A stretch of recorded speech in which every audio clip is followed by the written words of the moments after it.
Mas Ruman yang dimulai nanti ya, 15.29.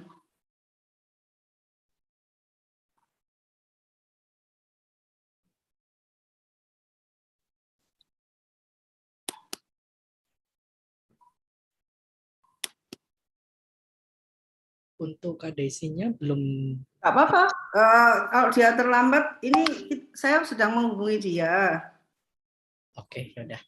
Oke, Assalamualaikum warahmatullahi wabarakatuh. Selamat sore para peserta kelas diskusi Akademi Ability yang diselenggarakan oleh Yayasan Peduli Kasih APK. Pada sore hari ini kita akan mengikuti agenda yang telah dilaksanakan oleh yayasan yang bertemakan dengan hemat dan terampil melalui pelatihan membuat tempe secara mandiri. Pembicara kali ini yaitu Kak Desi Irawan. Beliau merupakan researcher Serobil Scientific dan beliau ini menempuh pendidikan S1 di FTP UGM dan juga S2 di IPB. Beliau ini kencang sekali akan pengalaman di researcher baik di dalam negeri dan di luar negeri. Di luar negeri beliau pernah mengikuti berbagai macam kegiatan di Jerman dan juga di Australia. Perkenalkan, nama saya Lukman Hakim.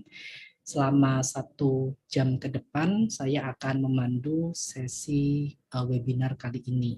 Berikut adalah susunan webinar kelas Akademi Ability.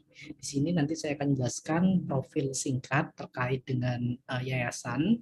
Dan yang kedua, saya akan menjelaskan kegiatan-kegiatan yang sedang dan akan dilakukan oleh yayasan. Dan yang ketiga, ini adalah materi yang kita tunggu-tunggu, yaitu pemaparan dari Kak Desi terkait dengan tempe. Dan juga nanti di sisi terakhir, nanti saya akan memberikan izin kepada para peserta untuk melakukan sesi tanya jawab dengan narasumber. Next slide, Mbak. Nah, berikutnya terkait dengan Yayasan Peduli Kasih ABK. Kelas Akademi Ability ini diselenggarakan oleh Yayasan Peduli Kasih APK, dan yayasan ini telah berdiri sejak tahun 2012, dan yayasan ini fokus untuk mendorong partisipasi aktif ABK di masyarakat melalui peran aktif dari orang tua dan juga masyarakat. Tentunya untuk mewujudkan visi tersebut, yayasan berfokus memberikan dukungan terkait dengan partisipasi aktif ABK dalam kehidupan masyarakat, memberdayakan ekonomi sosial dari keluarga ABK, membantu orang tua dalam memahami serta mengoptimalkan potensi terbaiknya dari ABK, serta juga kita mensosialisasikan awareness terkait ABK ini kepada masyarakat luas. Dan selama kurang lebih 10 tahun yayasan berdiri, kita banyak sekali melakukan kegiatan, baik itu kegiatan secara offline dan juga kegiatan secara online, yaitu secara online seperti yang para peserta join pada sore hari ini. Next slide. Nah, ini adalah cuplikan singkat kegiatan yayasan yang telah dan sedang kita lakukan. Selama pandemi, kita fokus kepada kegiatan online, yaitu seperti kelas Akademi Ability dan juga berbagai macam kegiatan lainnya seperti pameran dan sebagainya. Dan kita juga pernah melakukan kegiatan offline sebelum pandemi, seperti kita melakukan gerakan inklusi, diskusi dengan orang tua, dan juga kita juga memberikan beasiswa kepada APK yang terpilih, dan juga kita memberikan pelatihan kepada orang tua ABK agar orang tua ABK bisa terampil dalam mendidik dan juga mengembangkan potensi ABK-nya itu sendiri. Dan juga kita juga pernah mengadakan festival ABK terkait dengan isu-isu disabilitas, ABK itu sendiri, dan sebagainya. Next slide.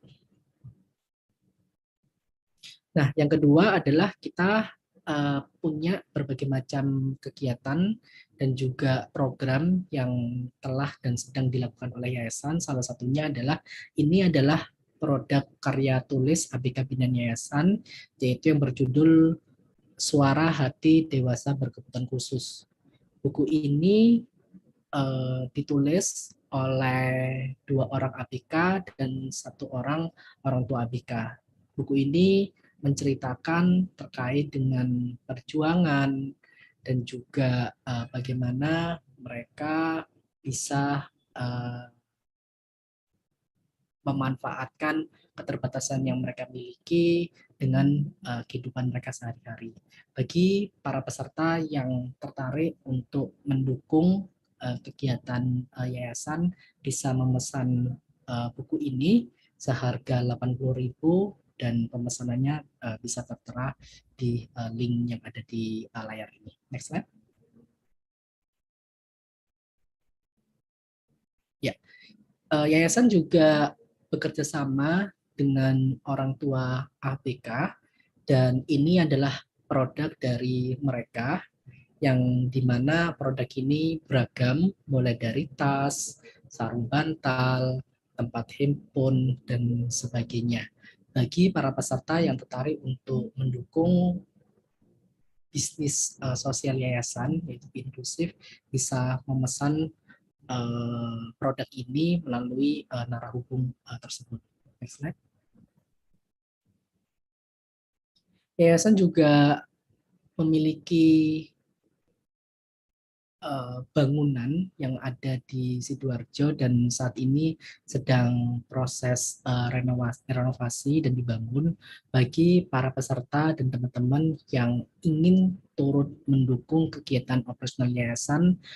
Teman-teman bisa menyalurkan donasinya melalui rekening BSI dan juga rekening Bank Mandiri, dan bila tertarik untuk visit terkait dengan kegiatan yayasan bisa datang aja ke Jalan Manggis Tengah di Perumahan Pondok Chandra T5127 Waru Sidoarjo, seperti itu. Next slide. Saat ini yayasan punya lomba video yang kita namakan adalah Festival Kemampuan ABK, di mana kami percaya bahwa ABK bisa berkarya tanpa batas.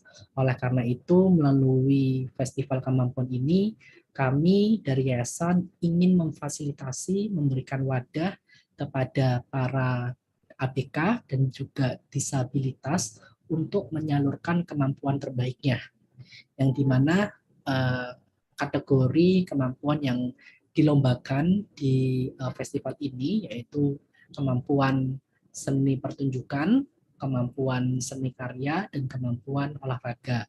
Untuk deadline-nya, festival ini di malam ini, jadi bagi para peserta yang masih ingin mensubmit videonya, masih kami tunggu malam ini sampai pukul 11 jam 12 malam seperti itu. Hadiahnya sangat menarik. Jadi hadiahnya totalnya sekitar 2,5 sampai 3 juta, dan di mana nanti di sini akan ada pembekalan khusus dari yayasan seperti itu. Next slide. Sekedar untuk memberikan highlight, jadi festival ini memang pure bukan semacam lomba Got Talent. Jadi apapun kemampuan yang ikut sertakan dalam festival ini kami sangat apresiasi, mulai dari kemampuan sederhana, yang unik, yang original, maupun kemampuan yang sudah terasah. Dan itu beragam mulai dari seni pertunjukan, karya, dan juga olahraga. Dan kami juga menginginkan bahwa para peserta itu bisa ikut serta dalam kegiatan ini, dan bagi peserta bagi para orang tua dan juga para ABK yang berminat bisa langsung masuk ke link pendaftaran pengumpulan video dan juga bisa membaca panduan lengkapnya di link tertera yang ada di website dan juga di IG Yayasan @peduli-kasih ABK seperti itu. Next slide.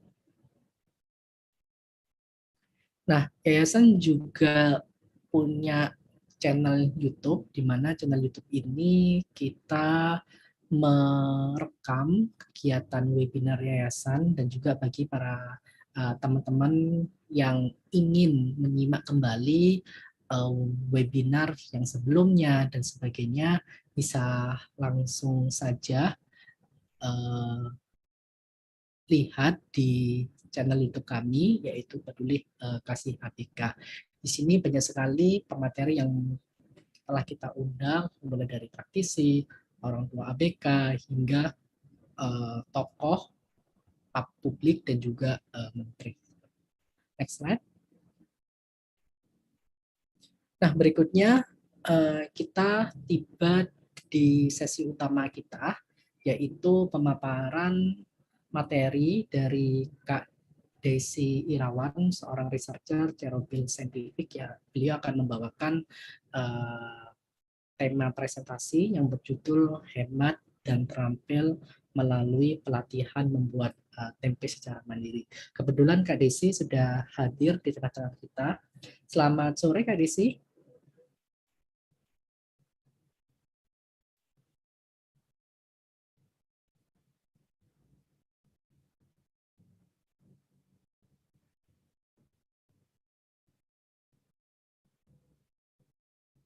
Halo Kak Desi. Halo Kak Desi. Kayaknya ada hambatan ya. Monggo di on cam sama ini. PPT-nya sudah masuk kita, Mas? Belum ya? Belum, Kak Desi yang megang Ibu. Oke. Iya, sebentar ya, internetnya apa? Saya share dulu ya PowerPoint-nya ya. Ya, boleh Kak Desi. Ini kami juga udah memberikan akses Kak Desi sebagai co-host, jadi Kak Desi bisa langsung share.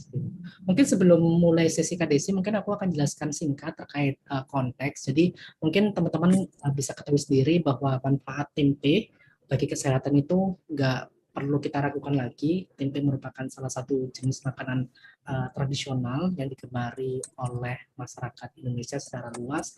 Karena kenapa? Karena tempe itu mengandung banyak sekali manfaat dan juga nutrisi seperti protein yang tinggi dan juga rendah kandungan lemak.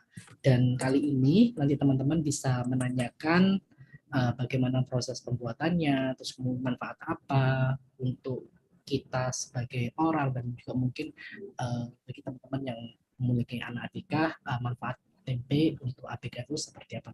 Teman-teman bisa mengajukan pertanyaan kepada Mbak Desi seperti itu.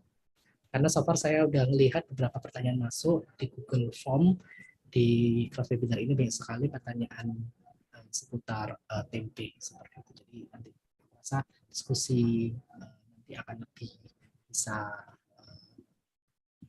terarah. Ya, Mbak Desi silakan untuk share. Ini sorry, ini juga belum masuk yang di sini, belum bisa kebuka di Zoom-nya, ini masih unable to connect ini. Sorry. Jadi kita mungkin ngobrol dulu aja ya soal tempe. Jadi tempe itu adalah Mbak Desi boleh on cam? Ya Mbak Desi untuk bisa kirim aja ke WhatsApp. Bentar. Ya. Kirim aja ke WhatsApp aku, nanti aku bisa bisa bantu share bentar ya. Ya, mungkin kita dulu soal tempe. Jadi tempe itu adalah makanan fermentasi dari kedelai yang berasal dari Indonesia. Nah, tapi sebenarnya bahan baku tempe itu bukan hanya kedelai ya. Ada banyak ragam kacang-kacangan yang bisa dibuat menjadi tempe. Nah, kemudian kenapa si tempe ini menjadi lebih unggul dibandingkan kacang-kacangan yang lain? Karena setelah difermentasi, protein yang ada pada tempe ini menjadi lebih mudah diserap. On cam-nya Mbak Desi kurang pas Mbak kameranya. Kurang pas, oke. Cek. Ini soalnya pakai HP nih, yang di laptop masih nggak mau connect. Nggak apa-apa. Wifi itu masih tidak mau berkonek ya. Siap. Agak susah ya. Sip. Ya, Sudah bagus. udah bagus ya. Jadi begitu ya. Jadi kenapa kita melakukan fermentasi tempe itu adalah untuk meningkatkan daya cerna protein yang ada pada tempe. Ya nggak tahu nih kenapa saya kok yang di laptop ini nggak mau kebuka-buka ini. Ya, gimana caranya ya supaya bisa share ya? Tunggu. Jadi tempe ini juga sudah menjadi makanan yang mendunia ya, jadi bukan hanya di Indonesia saja, di negara-negara maju pun tempe ini sudah menjadi tren gitu ya. Jadi kalau kita ke Amerika, kemana-mana itu orang sudah mulai banyak mengkonsumsi tempe. Kita bisa menemukan tempe dengan mudah di supermarket biasa di Amerika. Jadi sudah nggak usah harus ke health food atau apa, sudah bisa kita beli tempe di supermarket biasa. Ini saya nggak tahu nih, yang di Zoom ini masih nggak mau, Gmail saya juga nggak kebuka.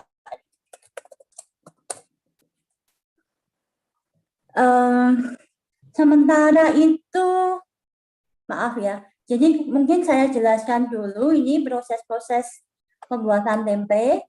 Ya, yang pertama itu kita perlu melakukan pencucian ya, jadi kedelainya harus dicuci bersih-bersih. Kenapa harus dicuci? Karena pada kedelai yang ada di pasar itu seringkali terdapat banyak kontaminan ya, banyak jamur-jamur asing yang tidak kita kendaki. Nah itu kalau dia mencemari si fermentasi tempe, nanti takutnya jamur-jamur yang membentuk racun yang akan tumbuh. Maka tempe harus dicuci bersih-bersih dan kita harus memilih bahan baku yang baik, yang tidak ada serangganya dan sebagainya. Nah, kemudian setelah dicuci, kita perlu melakukan perendaman. Nah, perendaman itu paling tidak itu 8 jam ya kalau saya biasanya ya. Nah, fungsi perendaman ini apa? Nah, fungsi perendaman ini adalah untuk menghilangkan senyawa-senyawa yang akan menghambat pertumbuhan jamur. Jadi di tempe itu ada senyawa fitat itu menghambat pertumbuhan jamur. Selain itu dia juga menghambat penyerapan mineral nantinya. Ya, makanya dia harus dihilangkan dengan perendaman. Nah, berapa banyak air yang digunakan untuk perendam? Itu kira-kira 2 kali tinggi si tempe. Ya. Jadi kalau kita ambil tempe itu kan kita taruh di baskom tingginya kira-kira 5 cm kedelainya. Nah, airnya tuh tingginya 10 cm. Ya, jadi 5 cm di atas ketinggian si kedelai ini. Setelah 8 jam dia akan setinggi air itu. Nah, orang tuh seringkali menggunakan air berlebih-lebihan ya, padahal tempe itu ke depannya akan boros sekali air. Nah, setelah direndam 8 jam dia akan mengembang kedelainya.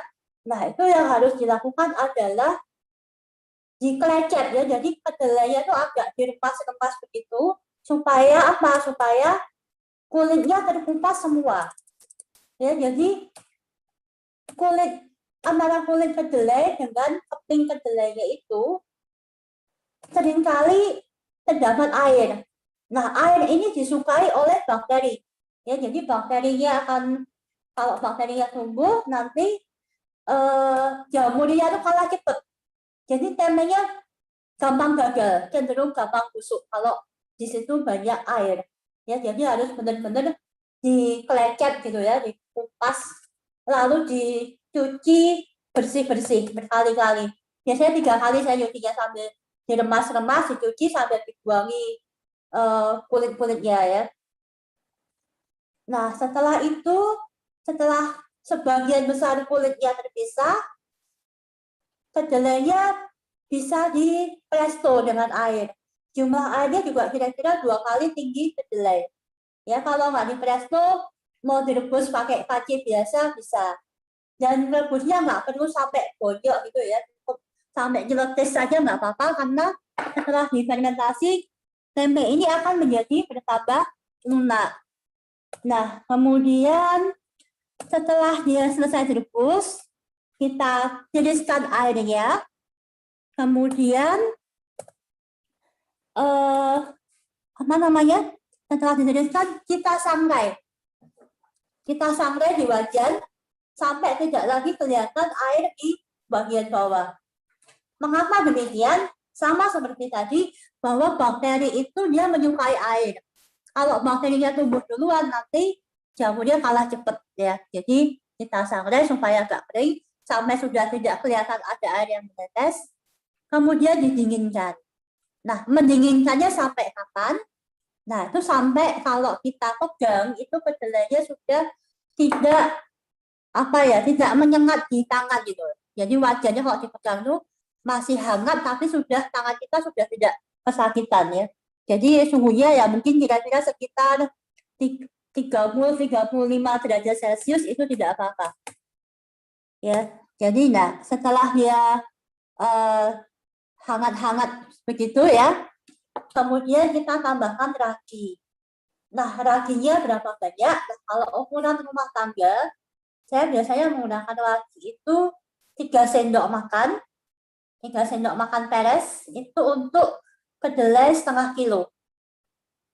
Nah, kita ragi, cara meragikannya bukan dibiuk-biuk gitu ya, tapi diawur-awur tipis-tipis sambil diaduk. Nah, selama proses itu sebaiknya kita melakukan tuh di ruangan yang bersih.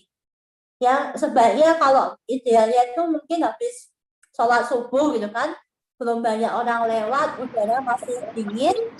Nah, itu kita taburkan raginya, lalu kita bungkus. Nah, membungkus itu kalau pengalaman saya dengan daun pisang, itu kedelainya akan lebih cepat menjadi tempe. Biasanya 2 hari itu sudah jadi tempe. Kalau dengan plastik agak lama jadi tempenya. Karena apa? Karena kelembapan si daun pisang dengan kelembapan plastik itu berbeda. Nah, begitu. Kemudian apa lagi ya? Nah, setelah dibungkus jangan lupa bahwa si daun pisangnya ini perlu kita tusuk-tusuk ya. Jadi kalau suhunya nanti terlalu panas, itu nanti juga tempenya akan mudah gagal ya. Ya kalau terlalu panas jamurnya juga nggak mau ya kan. Kalau terlalu dingin misalnya kita membuat saat musim dingin gitu kan di negara barat di Eropa itu juga nggak mau. Tapi kalau di Indonesia pada umumnya di suhu ruangan itu tempe sudah bisa terbentuk dengan baik.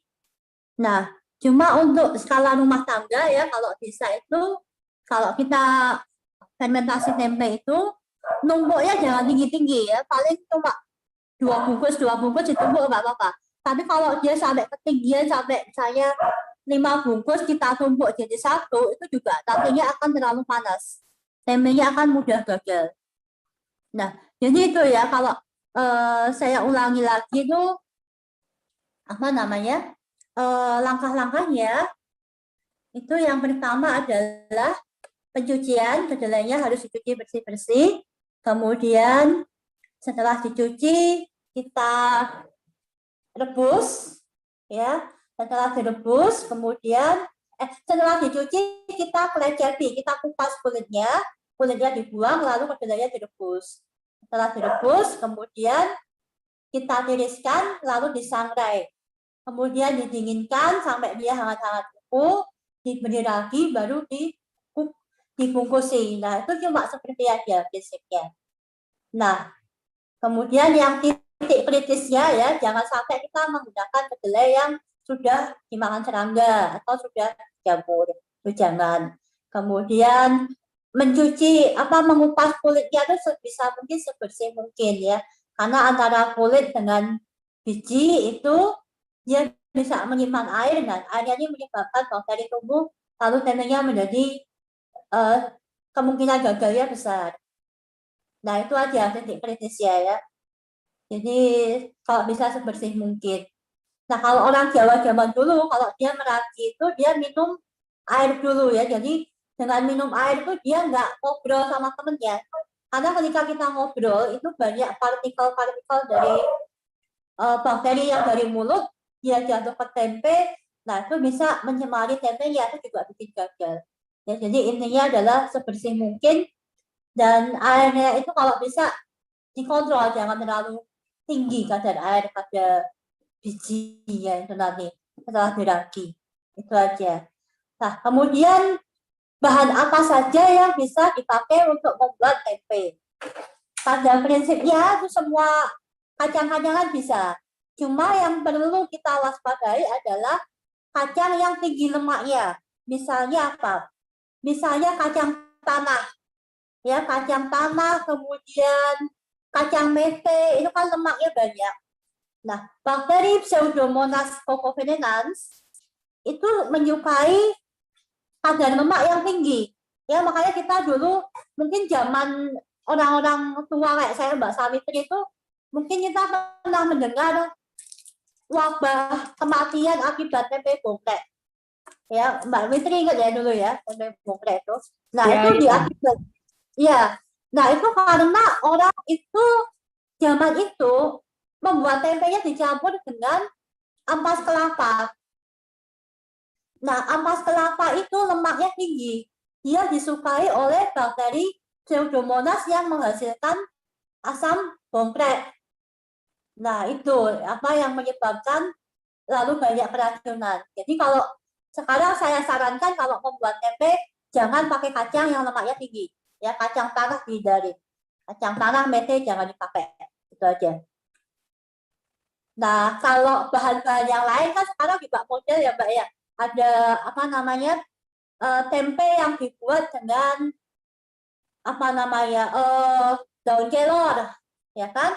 Dicampuri daun kelor, dicampuri rempah-rempah yang lain gitu kan. Nah, kalau hanya rempah-rempah itu masih oke lah. Misalnya kunyit itu memiliki antibakteri ya kan. Tetapi kalau kita campur dengan daun-daunan seperti daun kelor itu, nah kita harus sangat hati-hati. Kenapa? Karena si daun-daunan ini kadar airnya tinggi, dia rawan ditumbuhi oleh bakteri. Jadi kalau saya sarankan kalau kita mau fermentasi tempe ya bikinnya dari kacang-kacangan yang aman saja gitu. Kalau butuh manfaat dari sayuran ya sambil ngoseng-ngoseng sayur aja, bikin sayur bening, bikin sayur asem, bikin oseng-oseng kacang panjang. Nah itu lebih baik daripada kita memaksakan tempe dicampur-campur dengan sayur mayur. Nah kemudian apa lagi ya? Ada yang tanya soal tempe mentah, ya.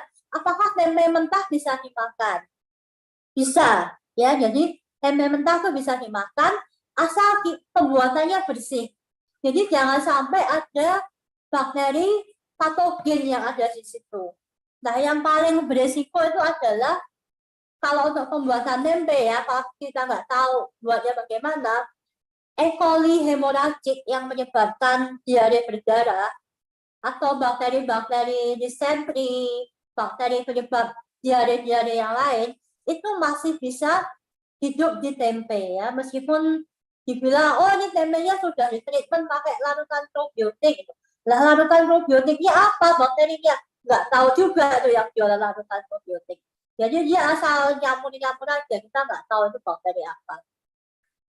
Nah itu tentunya kan juga apa tidak aman tempe yang seperti itu.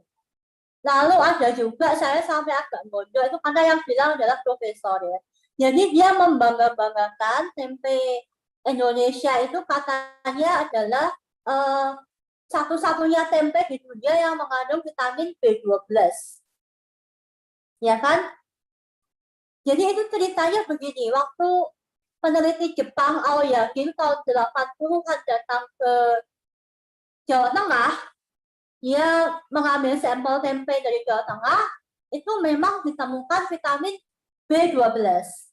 Nah, pada saat yang sama, dia juga menemukan bakteri Klebsiella pneumonia pada tempe kita.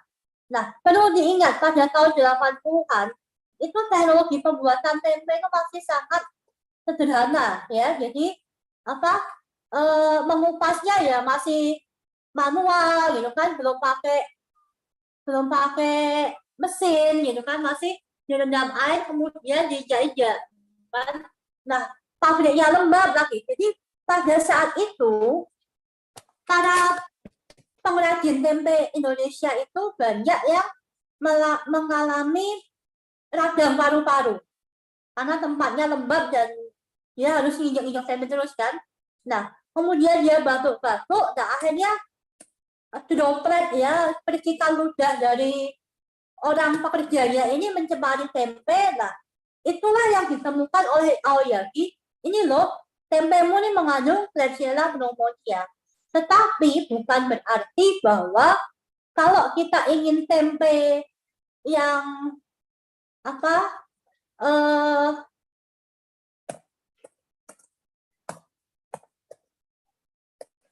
ingin tempe yang mengandung Klebsiella pneumonia lalu kita harus jorok, itu enggak benar sama sekali ya. Tempe yang dibuat dengan jorok itu resiko gagalnya tinggi, pekerjanya juga sakit-sakitan nantinya ya. Nah, kalau kita ingin vitamin B12 itu sumber makanan yang lain banyak yang mengandung vitamin B12. Misalnya apa? Misalnya daging ya kan? Daging, kemudian ikan itu banyak mengandung B12. Kita tidak perlu mengharapkan B12 dari tempe. Nah, kalaupun kita ingin tempe kita mengandung vitamin B12 karena mungkin konsumennya itu vegetarian yang strict sekali ya. Nah, itu bisa, tetapi jangan menggunakan bakteri Klebsiella pneumonia. Ada bakteri-bakteri yang memang khusus menghasilkan vitamin B12. Ya, meskipun juga akhirnya menjadi mahal kalau kita menambahkan kultur bakteri itu. Karena itu belum ada secara komersial dan harus diproduksi sendiri. Maaf, saya nggak tahu tetangga saya sedang membuat apa gerangan itu. Nah, begitu. Lalu apalagi yang kemarin pertanyaan?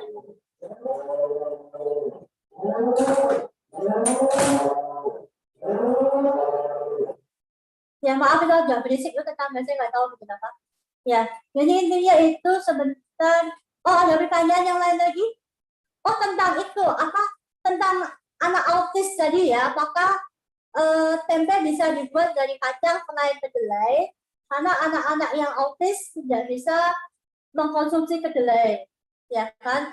Nah, itu saya belum menemukan bukti ilmiah yang cukup kuat tentang kaitan antara autis ini dengan kedelai, ya. Jadi mungkin memang ada beberapa anak yang alergi terhadap kedelai. Jadi anak itu tidak boleh makan kedelai. Tetapi anak yang lain itu sebenarnya tidak apa-apa makan kedelai. Jadi kita tidak perlu terlalu takut, gitu kan. Nah, kalau seandainya pun anak itu alergi terhadap kedelai, setelah menjadi tempe juga proteinnya kan berubah. Alergennya itu mungkin kalau sudah tidak ada lagi, gitu kan. Jadi kita nggak perlu khawatir juga. Nah, atau alternatifnya kita bisa menggunakan kacang-kacangan yang lain. Ya, di Indonesia itu kan sangat kaya dengan kacang. Ada kacang hijau, ada kacang merah.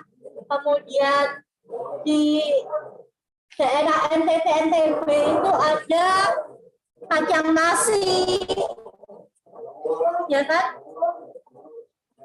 Ada kacang nasi, ada biji kecipir, itu semuanya bisa dibuat menjadi tempe. Jadi kita tidak perlu tergantung pada kacang kedelai kalau memang anaknya alergi kedelai. Nah, lalu pertanyaan apa lagi ya, Mas? Yang berikutnya ya. Nah, ini mungkin tadi, ya. Kalau ini Mbak Desi ada pertanyaan, kan tempe sekarang kan dijualnya itu memang masih ada yang dijual dalam bentuk dibungkus daun pisang, ada yang dibungkus dengan plastik. Nah, kalaupun tempe yang dibungkus dengan plastik itu sebenarnya aman nggak sih Mbak Desi? Dan adakah hal-hal yang harus dihindari nggak seperti itu? Jadi tempe plastik itu ada yang food grade, ada yang tidak. Ya, kalau kita ideal ya harusnya kita menggunakan plastik yang food grade. Tetapi kan kalau di pasaran kan kadang kita nggak bisa memilih ya, akhirnya ya apa namanya plastik apa aja dipakai gitu kan. Nah, tapi kalau kita bisa memilih ya tempe daun pisang atau daun jati itu lebih baik. Nah, kemudian untuk ragi ya kan, karena kan banyak tuh yang ngasih pelatihan tempe kan, lalu ngajari cara membuat ragi tempe sendiri, gitu kan. Nah, ragi tempe sendiri itu tuh kalau kita tidak memiliki pengetahuan mikrobiologi yang cukup, sebenarnya itu tidak mudah untuk dibuat. Ya, jadi ketika kita membuat tempe itu, kita beli tempe di pasar atau kita bikin tempe sendiri, itu yang tumbuh tuh jamurnya sudah macam-macam sekali. Profesor saya di UGM dulu tuh matanya sampai buta, gara-gara dia berhari-hari di laboratorium, dia berusaha memisahkan jamur tempe. Ya, dari sekian ratus jamur itu dia cari mana jamur yang berbahaya, menghasilkan racun. Ya, racunnya itu aflatoksin, dia bisa menimbulkan kanker hati, dan mana jamur yang aman dikonsumsi. Ya, upaya untuk memisahkan jamur itu saja perlu 4 tahun PhD untuk menemukan jamur yang aman. Nah, kalau sekarang kita sudah dibantu dengan ilmu dan teknologi, dengan perjuangan ilmuwan yang luar biasa, lalu kita balik lagi ke cara yang kuno, kita pakai ragi sembarangan, yang mungkin banyak mengandung jamur penghasil racun yang menimbulkan kanker hati, itu kan sayang banget gitu loh. Orang ilmunya sudah maju, teknologi maju malah mundur lagi kan. Nah, kalau saran saya ya kita membeli jamur tempe yang benar. Saya bukannya promosi, tetapi ini dari landasan keilmuan saya sarankan kita pilih yang terjamin jamur itu. Ya, jangan membuat sendiri, karena risikonya tinggi. Ya, jadi orang dulu kan ada yang bilang, pakai usar aja, gitu kan, semacam gitu. Ya, kemudian apalagi Mas pertanyaannya Mas? Ya, ini ada pertanyaan tambahan Kak Desi dari Ibu Yani. Ya. Fungsi sangrai apakah dapat diganti dengan penirisan air secara tuntas saja? Dan apakah ada indikator yang paling tepat saat peragian? Kita sulit meniriskan air secara tuntas karena pada pengupasan itu pun kita tidak bisa tuntas sebenarnya. Pasti ada beberapa limbah butir yang kedelai yang kulitnya tidak akan terkupas itu masih bisa. Kemudian kalau di sangrai itu akan lebih kering. Ya, sangrainya itu nggak perlu sampai garing kerontang, nggak perlu. Yang penting pas kita aduk itu sudah nggak ada air yang netes. Ya, itu lebih terjamin jadinya dibandingkan kalau basah-basah dari tirisan itu kita pakai. Nah, kemudian kadang-kadang ayakan yang kita pakai buat meniriskan itu ayakannya juga sudah mengandung bakteri kontaminasi di situ. Ya, kalau di sangrai kan kita menyangrainya di wajan tuh suhu tinggi kan. Nah, setelah itu jangan dipindah-pindah lagi. Dari wajan itu aja dibiarkan dingin, lalu kita ragi diaduk di situ. Nah, itu resiko kontaminasinya akan jauh lebih sedikit itu. Ya.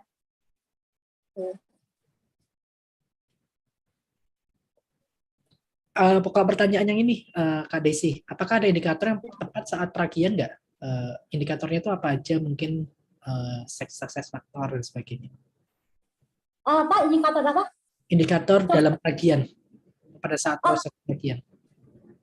Apa aja yang perlu diperhatikan dan dihindari kayak do and don'ts gitu? Mengaduknya harus rata. Ya, jadi jangan 1 sendok dibius sekaligus itu jangan. Dialur-alur sedikit-sedikit sambil diaduk.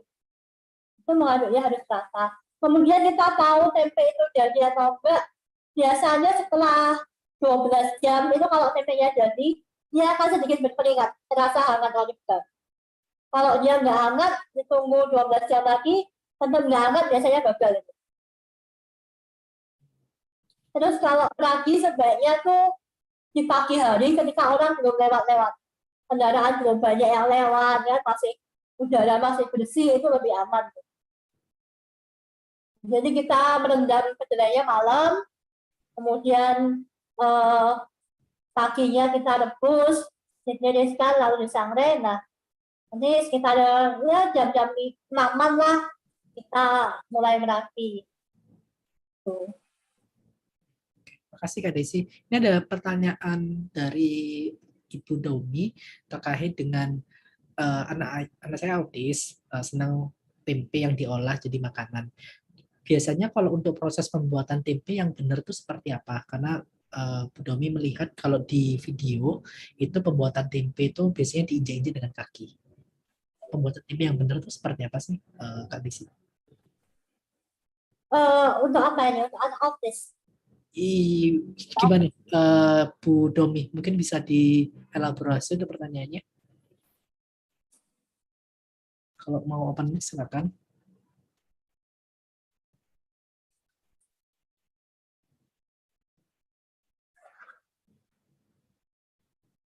Ya, mungkin pertanyaannya lebih kepada proses pembuatan tempe yang benar itu seperti apa karena ada beberapa pembuatan tempe itu yang tempe kedelainya itu diinjak-injak dengan kaki. Apakah itu tepat atau ada hal yang lain seperti itu?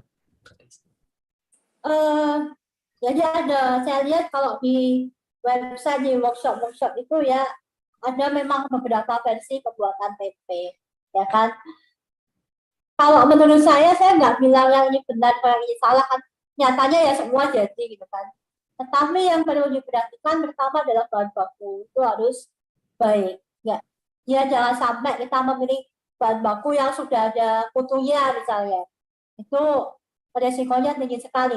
Karena kutu itu bukan hanya merusak kedelainya, mengubangi kedelai, tetapi dia juga meninggalkan jamur-jamur penghasil racun, itu bahayanya. Ya, jadi kalau kedelai udah ketuan, udah mending jangan dipakai lah, pakai yang lain aja. Gitu. Kemudian ya prosesnya harus bersih, jangan sampai terkontaminasi lagi. Gitu. Kita sudah berusaha mengupas kulitnya, mencuci sebesar mungkin, mengukus, menyangrai. Nah, pas bungkus sih diambilnya pakai tangan gitu kan. Tangannya kita nggak tahu bersih atau enggak. Nah, itu kan kontaminasi ulang. Gitu. Itu harus dihindari. Daun pisang juga, kalau bisa daun pisangnya harus dibersihkan ya, dilap pakai lap yang bersih. Oh ini tempe campur tapioka, ini menarik. Kenapa? Karena tapioka itu tidak bisa disterilkan. Kita nggak bisa merebus tapiokanya kan, ya jadi lem. Dan itu tapiokanya biasanya dicampurkan di tahap akhir, di kedelai yang sudah direbus, diberi tapioka, lalu diberi lagi tempe.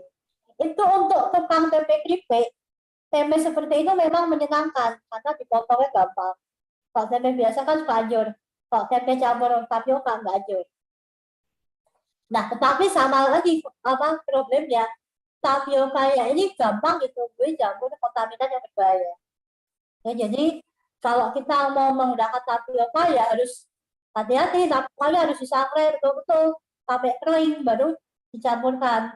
Tetapi ya untuk apa mencampur tapioka kalau kita bisa beli kedelai utuh ya kedelai aja kan, kedelai atau kacang hijau gitu kan.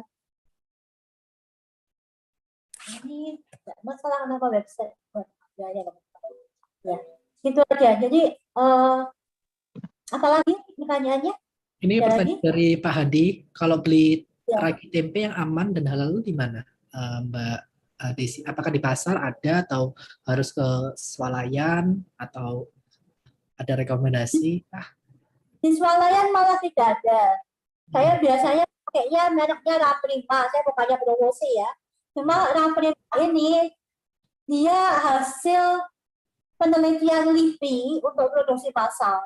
Jadi ya karena mereka lebih dibimbing oleh saintis ya, saya harapkan sih raginya itu lebih aman dibandingkan ragi-ragi yang lain gitu.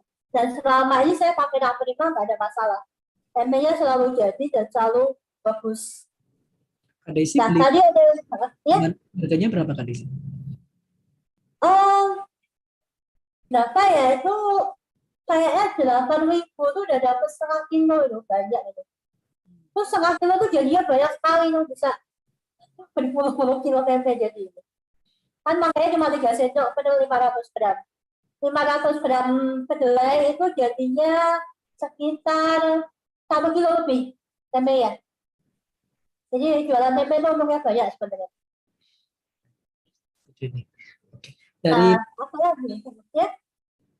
Dari para peserta lainnya, bila ada yang ingin bertanya langsung kepada Kak Daisy, bisa langsung cantumkan pertanyaan di kolom chat, atau bagi teman-teman yang ingin langsung bertanya, bisa open mic dan bisa nyalakan videonya. Ya, silakan.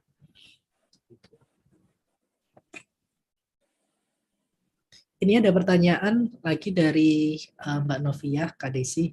Tempe Indonesia Ya. itu sepertinya lebih banyak menggunakan kedelai impor. Apakah benar kedelai impor itu kurang baik? Karena umumnya kedelai impor itu biasanya berupa kedelai GMO. Ya. Kalau kita bilang kedelai yang dimodifikasi genetik gitu kan, yang di Indonesia pun kalau bukan yang bukan yang heirloom seeds yang memang benih dari zaman dulu yang dirawat baik-baik, sebenarnya yang kita makan itu juga kedelai hibrida yang genetikanya sudah berubah. Kan pemerintah juga dari dulu sudah mengembangkan benih kedelai unggul kan, yang dengan disilangkan, diradiasi, macam-macam. Itu kan GMO juga kan.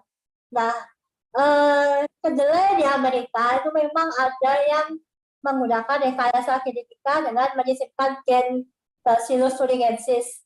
Tujuannya apa? Supaya ketika kita menanam kedelai itu di sana itu kan tenaga kerja mahal kan. Jadi untuk mencabuti kurma itu mahal sekali biayanya. Nah, makanya disemprot pakai helikopter. Semprot herbisida semua pakai helikopter. Nah, itu diberi tempenya kedelainya dimodifikasi supaya ketika disemprot kedelainya nggak ikut mati, cuma rumputnya aja yang mati gitu loh. Nah, maksudnya itu. Nah, apakah aman atau tidak? Sampai sekarang itu kita belum punya bukti yang cukup apakah GMO itu aman atau tidak. Jadi saya tidak bisa bilang ini aman atau berbahaya karena buktinya belum cukup. Nah, kemudian kalau dari segi kualitas, nah kedelai di Amerika itu dikembangkan untuk produksi minyak. Jadi mereka mengawin-awinkan kedelai itu supaya kadar minyaknya tinggi. Di Indonesia kedelainya buat bikin tempe, kan lain dan udah tujuannya kan. Nah, akibatnya apa? Kedelai Indonesia itu kedelai lokal yang dari Pedu, dari daerah Magelang sana, kandungan proteinnya itu lebih tinggi memang. Kalau dinilai dari segi gizi, kedelai lokal kita lebih tinggi proteinnya dan lebih enak memang. Itu aja bedanya. Tapi harganya juga lebih mahal. Kenapa mahal? Karena kecil-kecil. Ya, butirannya itu kecil-kecil, untuk memanennya itu lebih repot. Jadi harganya jadi lebih mahal. Ya, ini ada pertanyaan dari Ibu Sawitri. Kalau tempe itu dibungkus dengan daun jati aman nggak? Sebenarnya kalau dibungkus dengan daun pisang sama daun jati lebih aman mana? Atau mungkin lebih aman mana kalau dibungkus dengan apa? Kalau menurut Kak Desi? Jadi memang ada beberapa daerah yang menggunakan daun jati. Itu alasannya begini, karena daun jati itu kan permukaannya banyak bulu-bulunya itu. Nah, secara alami si bulu-bulu ini cenderung menangkap jamur. Tapi jamur yang ketangkapnya juga jamurnya makin-makin sekali. Ya, kalau beruntung memang daerah penghasil tempe, maka di udara sekitar itu yang dominan adalah jamur tempe. Tetapi kalau bukan daerah penghasil tempe, kemudian daerahnya kena polusi, nah daun jatinya juga akan lebih mudah menangkap polutan. Jadi PB dari kendaraan bermotor bisa nempel di situ. Nah, kalau daun pisang itu kan permukaannya lilin itu, luas sekali itu, daun pisang itu lebih mudah dibersihkan. Itu aja bedanya sebenarnya. Kalau saya ya lebih suka yang daun pisang masih daripada daun jati. Oh, ya. Tapi bukan berarti yang daun jati bahaya. Kalau belinya di gunung gitu ya mana-mana aja. Karena itu memang daerah tempe. Karena daerah ini ya penghasil tempe. Ya, jadi kalau perlu Kak Desi, rekomendasi tempe yang dibungkus dengan daun pisang, kedua mungkin dibungkus dengan daun jati. Tapi kalau untuk dibungkus dengan plastik itu sangat-sangat tidak direkomendasikan ya. Seperti itu. Ya, kecuali kita bisa dapat pastinya food grade ya. handphone. Tapi kan kalau beli di pasar sangat jarang sekali yang plastiknya benar-benar full grade.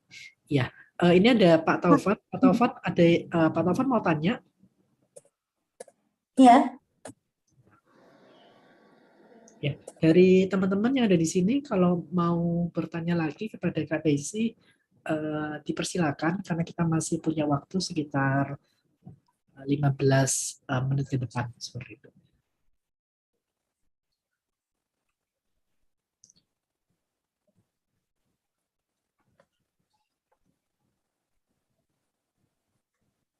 Sebentar ya.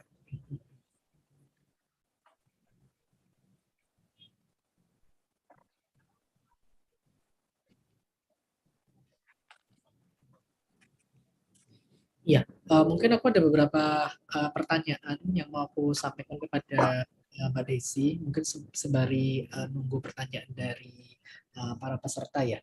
Mungkin ini aku pernah lihat Mbak Desi pernah menyampaikan di suatu event di mana Mbak Desi itu menyampaikan bahwa sekarang ini karena masa COVID, jadi kalau bisa konsumsi tempe itu 2 kali lipat dari yang sekarang. Misalnya awalnya 2, kalau bisa menjadi 4 kali atau bahkan lebih. Jadi sebenarnya manfaat konsumsi tempe dengan jumlah yang lebih banyak dibandingkan sebelumnya itu seperti apa, Kak Desi, untuk kesehatan tubuh kita? Jadi tempe itu kan sumber protein yang sangat murah kan. Dan untuk mencegah infeksi atau mempercepat penyembuhan setelah kita infeksi, kita kan butuh protein dalam jumlah yang lebih banyak kan. Nah, itu untuk masyarakat berpenghasilan rendah, itu kan sangat membantu kalau kita makan tempenya lebih banyak. Nah, selain itu tempe itu juga sumber protein yang relatif aman. Ya, kalau kita makan daging misalnya kan daging merah itu kan kita dapat protein, lemak jenuhnya juga banyak. Ya, lemak jenuhnya banyak, kolesterol di dalam darah cenderung meningkat. Nah, pada problem dengan COVID kemarin itu kan sebenarnya banyak mematikan orang itu kan pengumpalan darah itu. Ya, blood clotting, termasuk sepupu saya juga meninggal gara-gara ada blood clotting yang di otak gitu loh.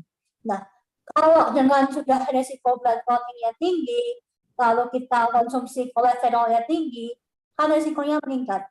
Nah, kalau kita mendapat protein dari sumber-sumber nabati yang tidak ada kolesterolnya, nah itu jauh lebih aman. Jadi ingat ya, tanaman tidak bisa membuat kolesterol. Jadi jangan percaya kalau ada yang bilang, jangan makan santan, nanti kolesterolnya tinggi. Lah, pohon kelapa itu sampai sekian ratus tahun juga nggak akan bisa bikin kolesterol gitu loh.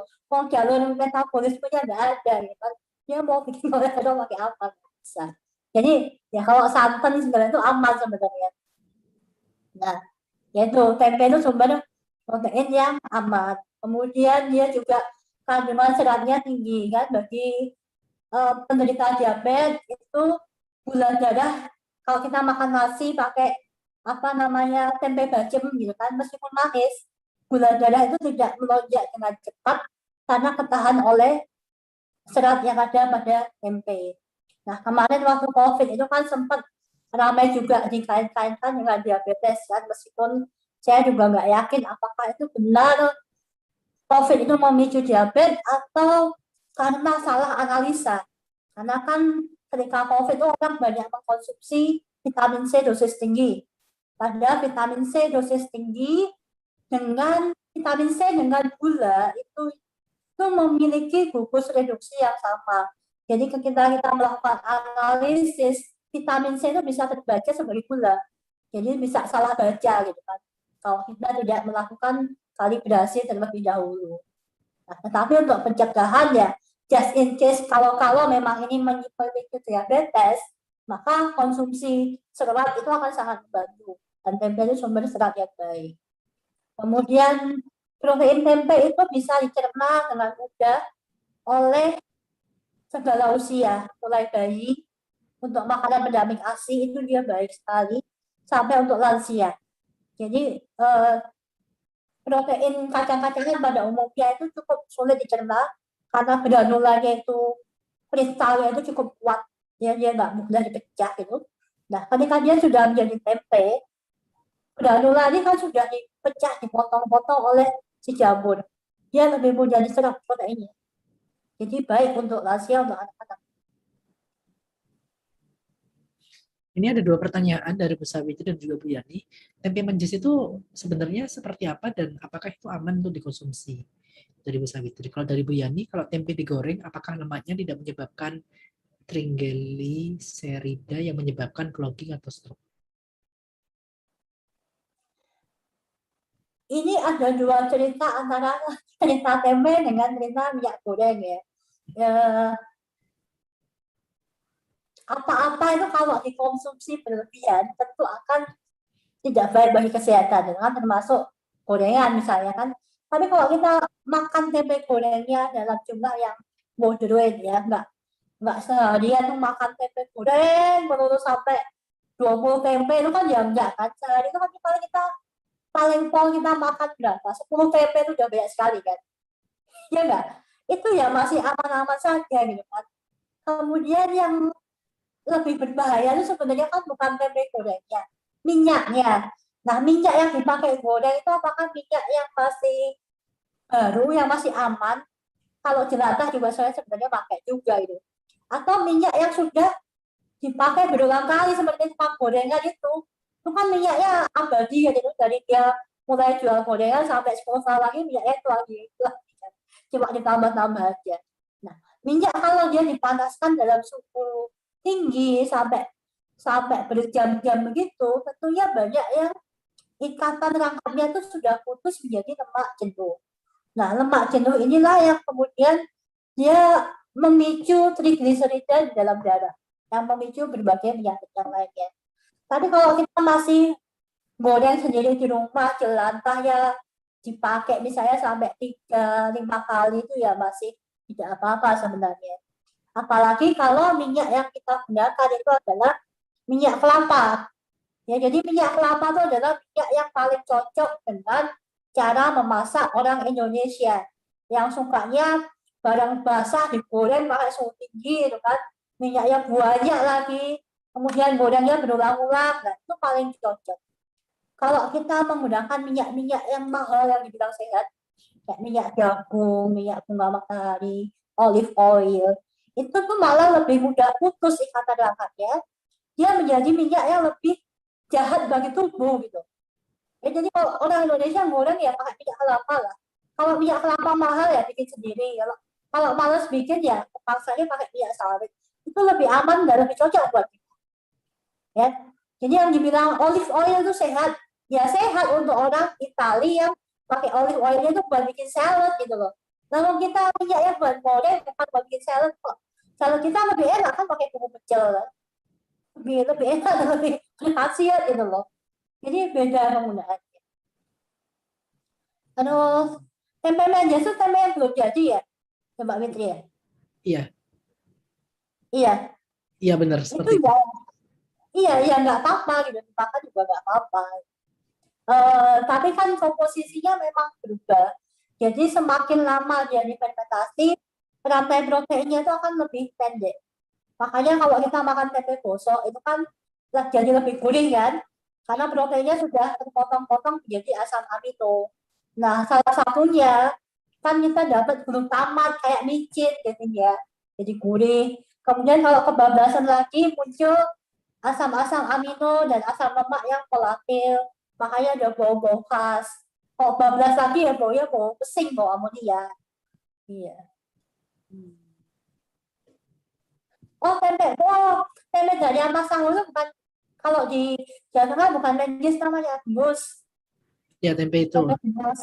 Kalau itu ini aman nggak Kak Desi untuk dikonsumsi? Karena biasanya kalau di Surabaya itu di warung-warung goreng di tempat yang jualan gorengan tuh selalu jadi makanan favorit untuk misalnya orang-orang di Surabaya dan sebagainya.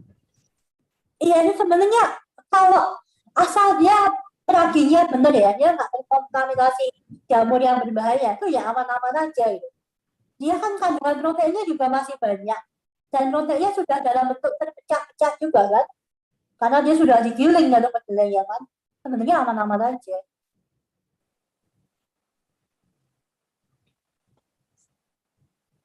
Dari Seratnya juga masih tinggi loh, masih bagus itu. bagus ya, oke. Dari peserta ada yang ingin ditanyakan lagi kepada Kak Desi?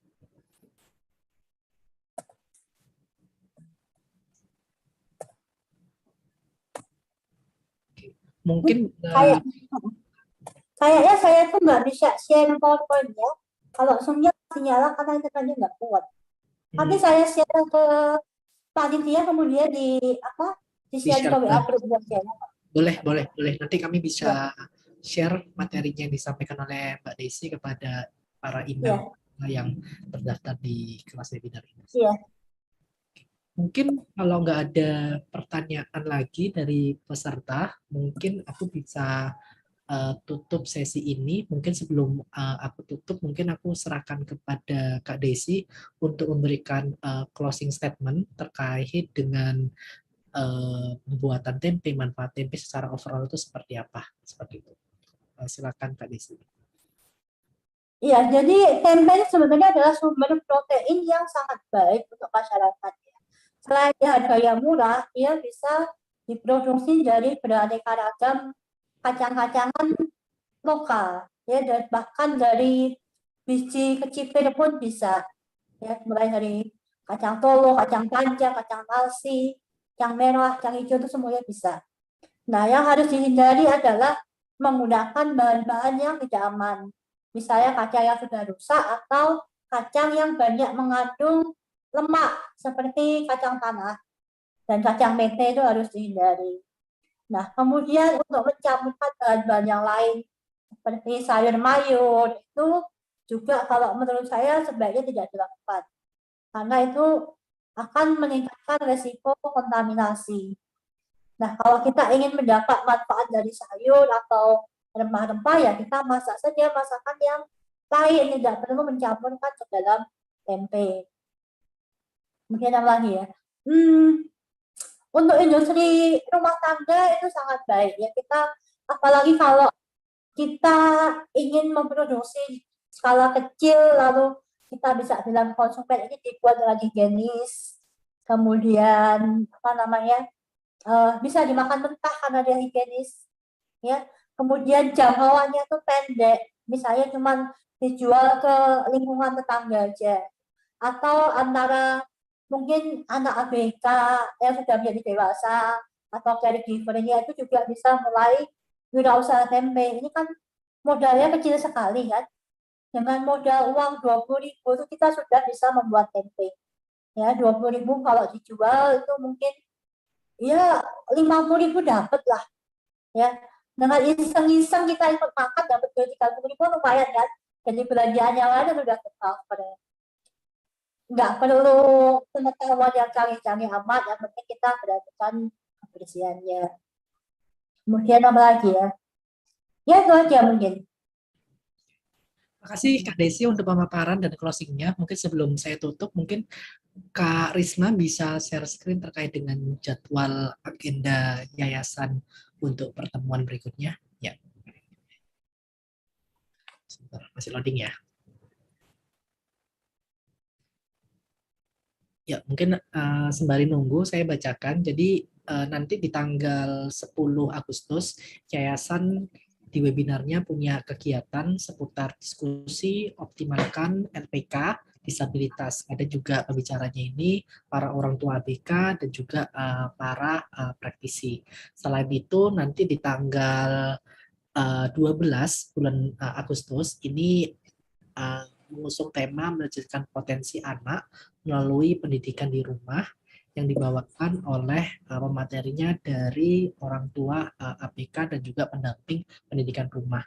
Selain itu nanti di hari Selasa tanggal 16 itu akan ada webinar berjudulkan koreksi intervensi bedah saraf pada ABK yang dibawakan oleh dokter spesialis bedah saraf anak seperti itu. Dan itu aja kegiatan yang bisa kami sampaikan. Nanti untuk detail kegiatan yayasan, teman-teman peserta bisa melihat di Instagram yayasan yaitu @ypeduli kasih ABK. Tiba saatnya di penghujung acara Bapak dan Ibu sekalian, saya selaku moderator mengucapkan terima kasih atas partisipasi yang teman-teman berikan, dan juga nggak hanya itu, saya juga mohon terima kasih kepada Kak Desi yang telah memberikan pemaparan dan juga insight yang sangat-sangat mencerahkan pada sore hari ini. Dan saya juga izin mengucapkan mohon maaf atas kata-kata atau kendala teknis yang kurang berkenan. Semoga ilmu yang kita pelajari dari Kak Desi ini terkait dengan tempe bisa bermanfaat buat kita semua, dan sampai ketemu nanti di webinar Akademi Ability yang akan datang. Saya Lukman Hakim selaku moderator izin undur diri. Terima kasih. Wassalamualaikum warahmatullahi wabarakatuh. Selamat sore semuanya. Mari. Dan selamat sore Jesse. atas partisipasinya. Nanti saya share ini poin-poinnya. Siap. Siap, Mbak Desi. Matur suwun, bagus sekali. Matur suwun Kak Desi. Mari. Ya, ya.